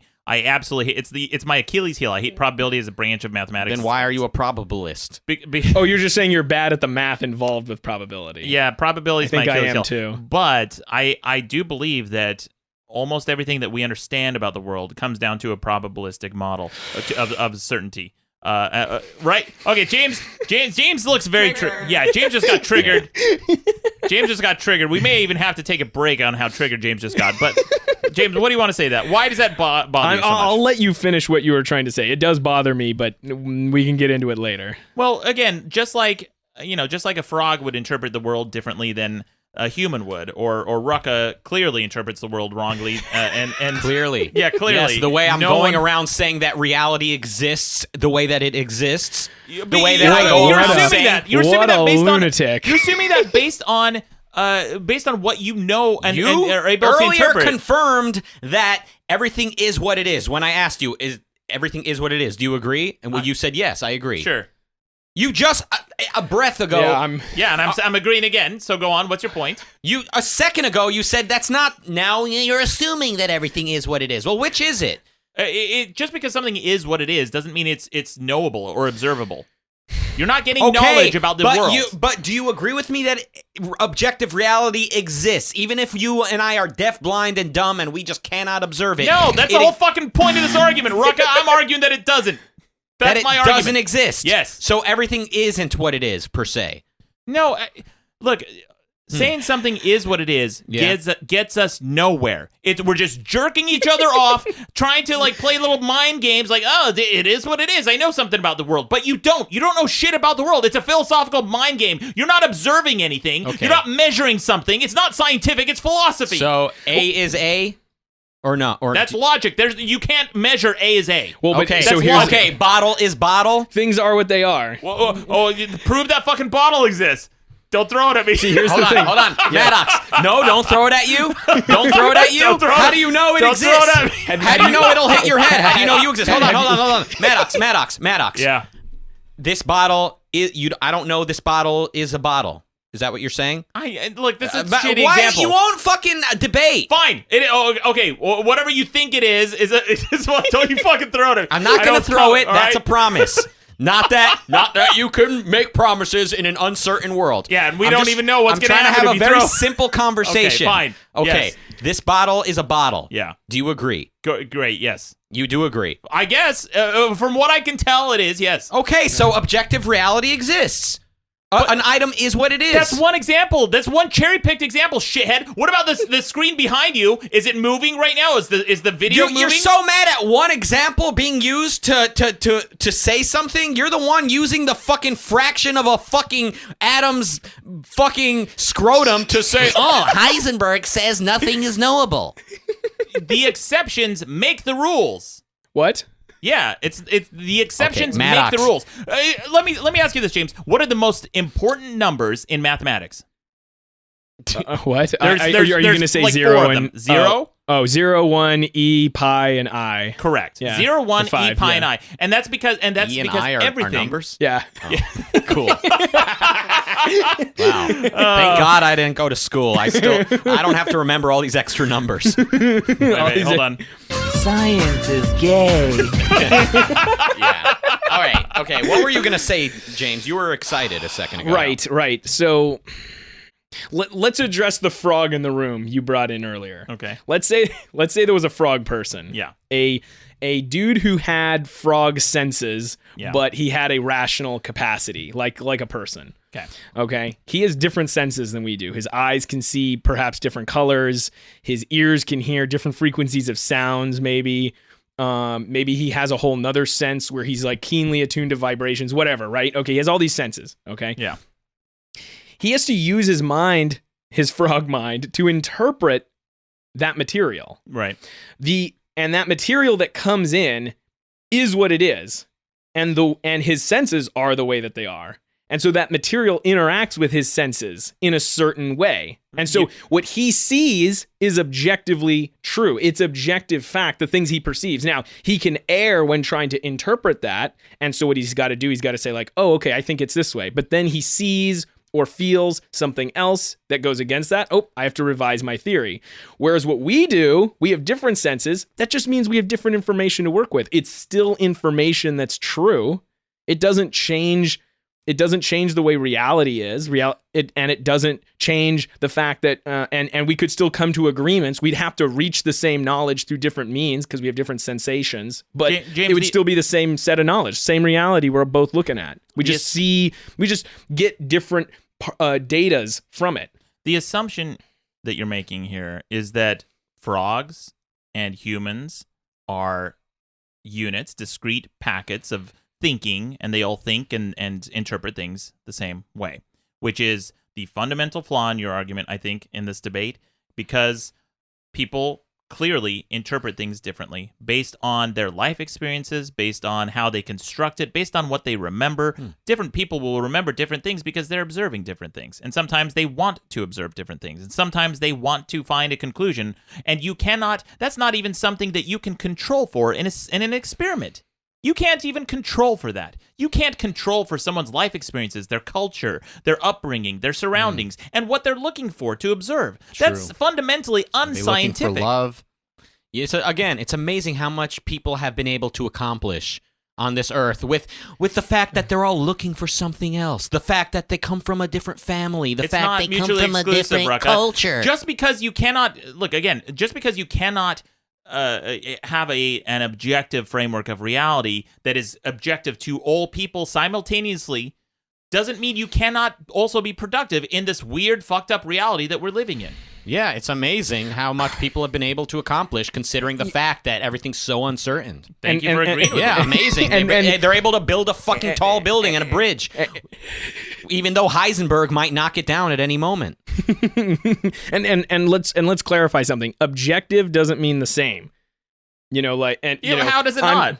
Okay, well, here's how. Let's define, it's here how. Like I've focused on learning about math and physics, and I've done my best to come to objective conclusions about it. Conclusions that aren't based on what I feel should be true, but based on just the facts that I see. Yeah, you have. Your entire master's thesis is about quantum entanglement, which is a hotly debated, hotly contested area right, of but science. I'm attempting to be objective, and I think I succeeded, and I see the fact, and so as a result, I interpret the facts a certain way. But and that's I not, think that's, that that's other not, people, and by the way, I think these other scientists, they aren't interpreting it objectively. What actually happened with my master's thesis was I said, I laid it out and I said, I think there's a faster than light causal interaction. And they said, like, that's insane. And I said, okay, well, why is it insane? What facts or reasoning goes against what I said? And they said, like, well, it goes against Einstein. And I said, okay, well, Einstein didn't have the knowledge we have now that I'm working with. And they said, like, okay, so you think you're smarter than Einstein? I'm like, well, no, like, but that's irrelevant. I said, I told them, I want to hear some actual evidence against my point. And they were just essentially all they could bring to bear was that they were uncomfortable with my very different interpretation of the facts, which is not an argument, which is not objective. They're going by their feelings and now it's an ad hominem attack. In a sense, yeah. And appeal to authority. Yeah, it's absolutely. Einstein says it must be true. Yeah, absolutely. That's what they did. And I think they saw, and I pointed this out, and they were like, oh, okay. And then they eventually let me have my master's thesis or my master's degree. But, it's possible to choose objective ways to look at reality, and it's possible to go by things that aren't really facts. I don't think I think objective does mean consistent. It does have to be consistent. It's consistent. But just because two people are objective doesn't mean they will focus on the same things in life. I'm focused on physics, and I learned all this stuff about math and stuff. And then Ruck is focused on how to make music. I don't know jack shit about how to make music. But we're both trying our best to learn how best to achieve those endeavors. Only someone, a Renaissance man like Maddox, understands both physics and how to make music. Yeah, I'm real smart. By the way, sorry, I'm so smart. What does this have to do with? Does quantum mechanics disprove objective reality? Maddox, do you believe objective reality exists? I'm going to argue no, and I'll say this is my concluding argument. We need to wrap this up. Right. I'll give you the final point, but here's my final argument: is that if you have a measuring stick that gives you different results sometimes, or can be fooled, it is a worthless measuring stick to consistently gather information about life, about the universe, and it cannot be trusted. And that is exactly what our eyes and ears are, because they are fooled all the time. We have cognitive biases. We have biases all the time that we are not even aware of. Some that we are aware of and some that we are not. Like, for example, everybody listening at home right now, imagine yourself walking into a grocery store. Do you turn right or left? How about you guys? You turn right because you're an turn right. automaton, blah blah, Yeah. determinism. Well, they found that the human psychology, it's first of all, that's not even a conscious decision that we're mostly making. It's just it's a behavioral decision that just is innate. Who's they? They found. Scientists. How do they know? How can they trust social psychologists? How can these psychologists trust their own conclusions? No, I know what the bullshit argument you're getting at here, the What straw man bullshit argument, which is if we can't trust the measuring tools, and how can we know anything? But that's what you're saying. No, I'm saying that that it is not infallible. Our observations are not infallible if the tools that we use to measure the universe can be fooled sometimes, and that's why it's a weak argument to make. How do you know that though? How do I know what? That we're fallible. Because the tools that we use to measure the universe can be fooled. Right. How'd you based discover on what? that? How'd you discover that? Based on fact? what? Based on observation, based on the same inductive reasoning that you're How do concluding you trust anything that about the universe. observation and reasoning? Well, exactly. How do you that's why trust the everything's fucking amorphous. No, how do you trust the observation and reasoning that led you to the belief that observation and reasoning were flawed? Well, If they're just fundamentally flawed and they just I mean that's a recursive argument that questions the core of our existence. I don't even know how to begin to answer it just that. questions Right, because skepticism it's a and that's stupid it. argument to make, which is why I'm not going to spend my life chasing Heisenberg in circles trying to convince him that that reality is knowable. But when you're saying, oh, they found, by the biggest appeal to authority, just citing studies based on, what some foremost academics somewhere, the same people who... See, he hates science. The same people who tried burning James Ellias at the stake for daring to question God himself, Albert Einstein. Those same people came up with a study that showed how deterministic our choices are. And I'm saying, how do we trust their conclusions that from their studies if people are fallible and deterministic? We can only trust to a degree of certainty. So we don't know that those studies are correct. Not to an infinite degree of certainty. Okay, so if those studies are not conclusively correct, that means that people can make choices. And reality is objective. That's not the conclusion you can make from that. Just because you cannot say with a 100% an infinite degree of certainty that something is a fact doesn't mean it's unreliable and useless. You're making the argument that it's useless, and it's not, Rucka. The very studies you're citing disprove themselves because they prove that studies are not enforceable. No, that's not at all what it proves. What it proves is that we can be tricked. We can be fooled. Our minds, our ability to observe the universe, there's way more that we don't know than we know. Listen. We don't even know what 85% of the universe is made up of. Okay. Get the fuck off your high horse, scientists. But we do know at least that it exists, but you're citing studies that disprove studies. Yeah. You're citing studies, and the more I point that out, you say, oh no, well, I mean, the studies might not be 100%, but they're close. Okay, so you can know something even if it's not 100%. It's a snake eating its own tail. You think I'm the idiot, but you're the one who's I don't think you're an idiot. You're the one who's having to chase your tail to disprove proof by using proof against itself. It's like using reason to refute reason. You think that there is just some objective reality, and for whatever fuck-ass reason, that some people choose not to believe it and choose not to observe it the same way. Like, here's the thing. If the objective reality were as objective as it is, then we would have no debate. There would be no argument. So there isn't objective reality? A little bit ago, you said that That's my whole fucking... You're the one who told me there is objective reality, but we just... Thank you, Rucka, for the you're final the one, word. This whole time you've been telling me reality is... Existence subjective. Does exist, but that we cannot be objective about it. Yeah, we cannot with 100% But certainty. it does exist objectively. Depends on the observer. That's my argument. Okay, what if every human being on the planet and in the universe immediately died? Would the universe still exist? I don't know. That's a philosophical question. Okay, all right. Does it matter? Hey, yes, it matters. Okay, then let me ask you this. Let's say that there is a universe right now that had a bunch of fucking humans on a planet, and every single one died. Does that universe exist? Yes. Oh, really? Prove it. It exists. What evidence do you have? that existence, everything is what it is. Presumably, we would see that universe. We would be like looking through a universe telescope or whatever the fuck. Parallel dimension. We can't fucking see it. Look, well, then how the fuck do you know it's there? I don't believe that universe you just invented exists because you just made it up. But well, what the evidence is there? universe What that evidence I is there? live in, Shit. I know exists. Okay, but this universe that exists, right? Yeah. If there's a parallel universe with humans having the same fucking discussion on the second best debate in the universe podcast, I wonder why we called it that.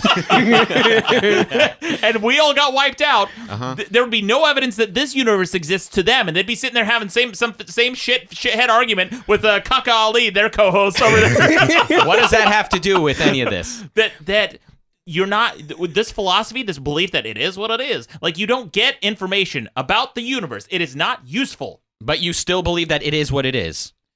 To the best of our abilities. Okay, what, James? Final word. All right. Well, so if things are what they are, then that means they affect our senses in a certain way, and they can't affect our senses in the way that they don't.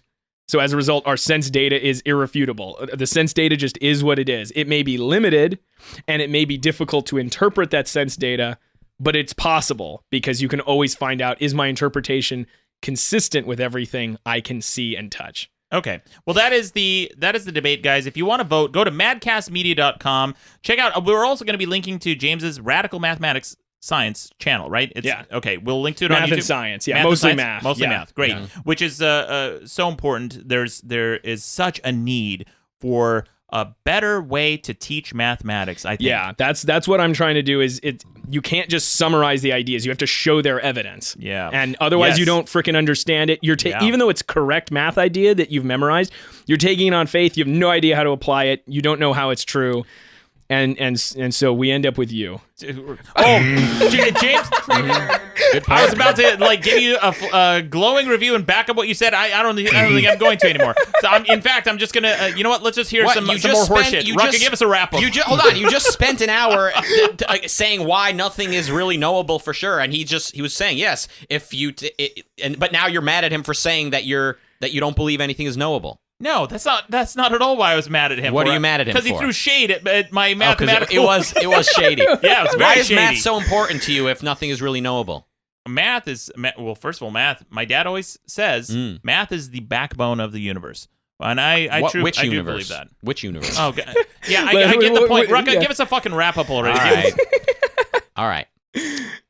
You think this is a joke, don't you? You can't talk. But you think this is all just a game. You think it's just words and fucking pretty little thoughts. But listen, these things shape us. It shapes the world. It shapes our culture and in turn shapes the world. When the thinkers of the world say that, oh, I don't really know what exists. Oh, hey, who knows? I'm just a blind and deaf Homo sapien who's very fallible. I don't know what really exists. You then end up with dictators. You end up with idiots who won't stop shitting on the fucking sidewalk. These things do matter. It'll hold you back in life personally. It'll stop you from having the personal empowerment to grab life by the, I was going to say balls, but instead I'll say grab life by the horns because that's the accurate. Oh, how do you know if it's horns or balls? I can't tell the difference. Then how do you decide, Maddox, if you're going to put a pair of balls or a delicious slice of pizza in your mouth? How do you decide? Please laugh more quietly. This is the Rucka wrap-up. How do you decide? Anyway, these questions do, Matt. All you fucking skeptics, all you fucking new atheists, all you fucking neckbeards who think you're so much fucking smarter than me sitting around with your grimy fucking beard talking about how, oh, well, yeah, oh, that stupid fucking wigger Rucka thinks that reality is knowable. He hasn't been to college and hasn't listened to enough Sam Harris to know that it's all just a fucking illusion, that free will is just a fucking joke. Oh, Rucka, what an idiot. You're the ones giving us genius fucking cultural products like Donald Trump. Thank you. It's a Rucka wrap-up. There it is, James. What do you want to... You wanted to ding that? Yeah. Bunch of horse shit. Yeah. But I love the fact that the president doesn't think that reality exists. The Donald Trump, the bane of your existence, who you hate so much, you hate him because he just declares what's true and what's not, whimsically. That pisses you off so much when it's exactly what you're arguing for. Wrong. Whoops. My bad. Well, we should get to the debate results from last week's episode. Last week, we debated with Alan Denton whether or not nostalgia is ruining television. James, what do you think? Is it ruining television or not? Oh man, I watched that entire debate and I still didn't come to a solid conclusion. I'm sick of so much nostalgia, I'll say that. Yeah. Is it ruining? I don't know. There's some good nostalgia out there. Yeah. I would say no, I guess, but I'm fucking sick of it. Well, the audience voted with 59% of the debate, no. Wrong answer. It is ruining television. That's objective. That comes from the smartest man in the universe is saying that you guys are disagreeing with me. You guys are fucking wrong. If you believe that even one person can be objective, we're getting somewhere. I'm the only objective person. If you even see that one person is capable of observing reality, this was a debate well spent. Yeah. Great, because that's exactly what I just did. And there you go. Good. All right. Now, speaking of, does Rucka deserve a promotion? That was the second part of the debate. And with 53% of the vote... Landslide. No. What? I want to recount. Yeah, you want to recount? How do you get upgraded from Maharaja anyway? You can't. I don't know. There's a lot of different ranks. Spots above that. Okay. Oh yeah, I was showing James earlier. He's like, "What? So how does the moderation promotion ranking work? Because you are the moderator in training. Okay. All first time guests on the show are moderators in training. Okay. And then you can second time guests. And sometimes second time, until you get promoted. Then you can get deputy moderator. All right. You can become municipal moderator, senior municipal moderator. You have deputy cadet moderator. You have the senior commanding deputy moderator. You have the bottom commanding moderator that Rucka was, and then he got promoted from that to a power bottom commanding moderator at some point. Yeah. So there's a lot of different ranks. Super lieutenant of cum dumpsters, or superintendent. Superintendent of cum dumpsters at some point because he got a huge demotion one day. So you don't even have to go up or down ranks in sequence. I assume that superintendent of cum dumpsters is the guy who's responsible for pleasuring all of the loose women. Or was it an actual dumpster I had to take out back? Yeah, you have to take it. You have to dump the cum dumpster. I have to wheel it out. You have to wheel it out. That's unfortunate. Very slippery job. Yeah. Well, got promoted though. Yeah, he actually almost lost that job for drinking on the job. Mm-hmm. Yeah. He let me near that cum dumpster is an important part of the whole operations here. Yeah. You gotta take that puppy out. Well, it gets backed up. You know, a lot of loads of cum. A lot of cum. You gotta take the sacks out. Yeah. I love your face when we say stuff like that. A job is a job. Guys, it's time for some voicemail. I got a bunch. Listen to this. Here's one from. Boy, this voice sounds familiar. Listen to this guy. Hey, Maddox, it's Alan Denton. I'm just calling because I checked the polls on madcastmedia.com, and it looks like people think I won the debate on nostalgia last week. So, that's cool. Anyway, hope you're well. Hope you're not taking the news too hard or blaming yourself, because honestly, it's my fault. I should have warned you that anyone who tried debating me was destined to lose. So that's totally on me. Don't blame yourself. All right, see ya. Yeah, that's right. Alan Denton, douchebag of the week. Who does that? Who calls in and gloats? What? This show is not about gloating. Anyway, it's a great show. Here's another voicemail. Rucka, this is a question for you. Oh boy, listen to this one. So what the hell? Rucka just said that the My Little Pony show is made for adults by adults. I want to ask him a question. What TV show is made by children? Yeah. Yeah, Rucka. What TV show is made by children? The Marvel Cinematic Universe. That's the one. James throwing shade. Yeah. How about kids say the darndest things? Those are adults who are turning on the lights there, keeping the lights on in the studio. They do turn the lights on. Yeah. It's the talent. Yeah. The kids can't even reach the light switch. Here's another call. So we had a caller a couple shows back who called in and said his name was Christian, but he made a joke that he was an atheist. And then we had another caller call in. I guess it was a different person calling himself the Christian atheist. So the original Christian atheist called in to make a correction. Listen to this. Hey, Lord Maddox, it's me. I just wanted to call in and say, it's really weird that he keeps saying I'm the real Christian atheist. Like, I know this guy. Like, We work together. His name's Tom, and he's not even a fucking atheist. He's a Jew. And I don't get why he wants to be called the real Christian atheist. Like, he knows that's my title, and I don't get why he can't just accept that. Maybe it's just tough that he just wants to be a part of something, but he's not. He's just Tom the Jew. It's just weird. Fuck Wales. Call out. Damn, Tom. The real Christian atheist called out Tom the Jew. Oh, man. I can't wait to hear from Tom the Jew next week. Here's another voicemail. This is about the Twilight Zone and nostalgia, because we talked about nostalgia last week. Listen to this. Maddox and Rocco, you idiots. That episode of the Twilight Zone you talked about was a retelling of the Gift of the Magi. It was in itself a nostalgic episode. Yeah, and then we got another call pointing out the same thing. Listen to this guy. Hey, dumb shit.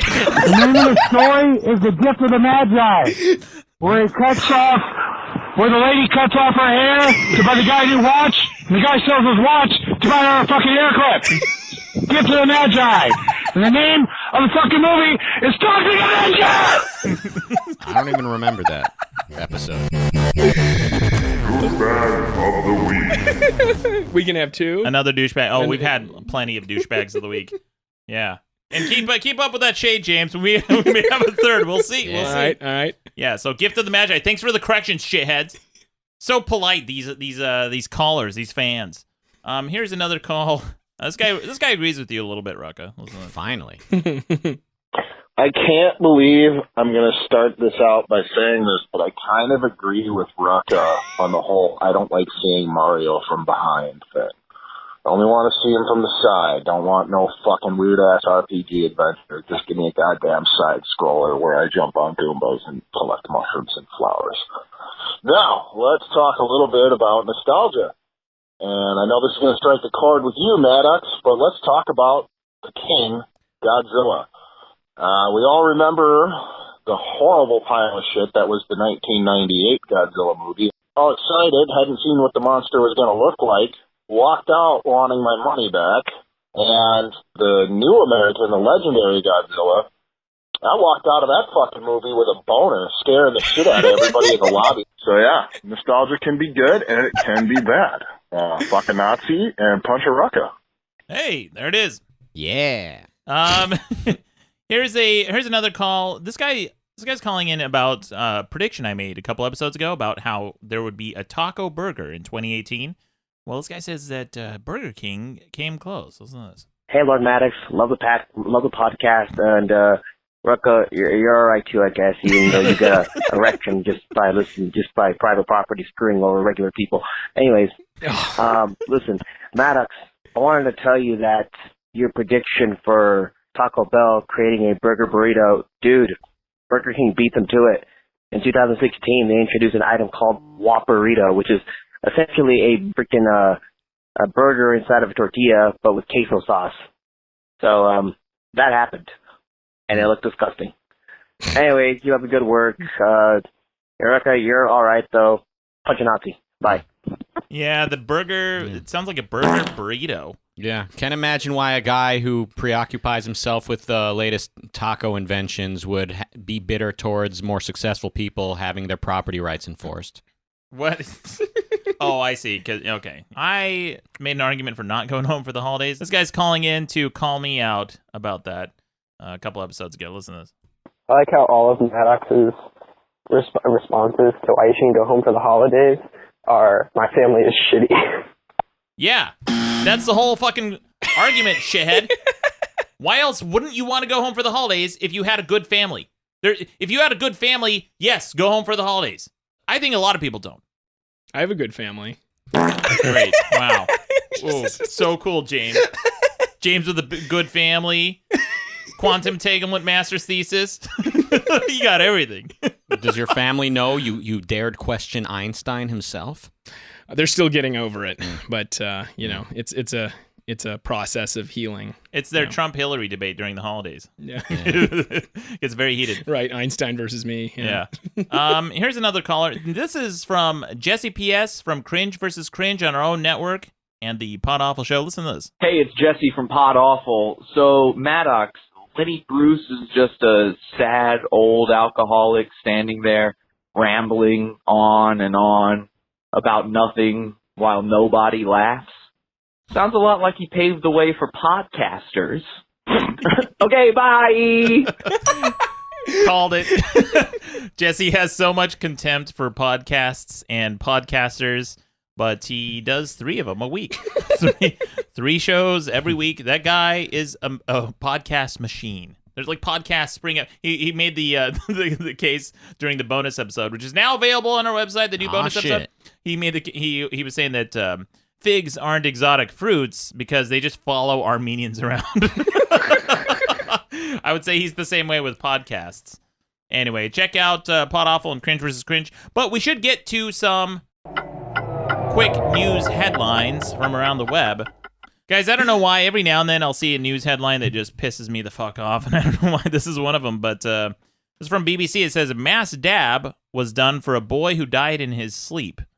So a bunch of kids got together and did a dab for this kid. Hundreds of people have taken part in a 2-minute dab in honor of a 6-year-old boy who died before Christmas. And this should be a heartwarming story, but it just makes my dick shrivel with anger. Daniel Harris, who loved the popular dance move, died unexpectedly in his sleep on the 23rd of December. Friends and family gathered in his home village of Fernwood in Newark, Nottinghamshire. Fucking, how many names does this city have? There's just a lot of levels with England, I guess. Yeah. Townships and stuff. Heidi Browning, a friend who organized the event, described him as a very smiley little boy. I mean, it's sad that the kid died, but this dab, a mass dab for the kid? I don't know what a dab is. Oh, so. It's like when you dab on the haters, I think. Yeah. What? Rucka's low gang. So, yeah. Well, it's actually a Jake Pauler. Oh, it's a Jake thing. Pauler. So yeah. get your fucking facts right, you ignoramus. Oh, foremost academic doesn't know where the fucking dab comes from. Oh, excuse me, old Al. By the way, you're like naming where he's from and what county, and why don't you get down to the fucking molecule? Why don't you get down to the molecular level? Yeah, how can you even be sure that was the dude who we're actually talking about unless you got down to the molecule? Exactly. That's my point. That's my argument. So how are you reading that story if it never happened? Anyway, sorry that the way a bunch of 6-year-olds mourned the death of their friend is not to your liking. You know, in the article, too, it said, a dab is when somebody puts their hand up to their elbow and then throws their other hand out in the air to the side. So that's what a dab is. Basically, the thing that, if you guys are watching on YouTube, Rucka just did a dab a second ago. Rucka, you want to demonstrate a dab for us again? I think it's like this. Okay, I'm not a Jake Hitler Pauler. salute. No, Yeah, I think, Hitler salute is this. Okay. But this is like this. Yeah, and then your hand goes into the pivot of your elbow. So like this. Yeah. Yeah, that's a dab. It's a dab. Oh, man. Everyone watching on YouTube. Yeah. Wait, what's wrong with this? It's just corny as shit. Mm-hmm. Right. Yeah. Alt-right Trump supporters attempt to arrest the London mayor, Sadiq Khan. This is from Newsweek. In a video posted on Twitter, one protester says, "Ladies and gentlemen, we're here today to make a non-violent, peaceful citizen's arrest." Now, you know these guys are morons based on that first sentence, because non-violent implies peaceful, dipshit. You don't have to say both. And it also involves, not forcibly removing someone. Like, you could claim the violence was justified, but you can't claim it's non-violent. It's not. We're non-violently going to forcefully remove you from your job. Yeah.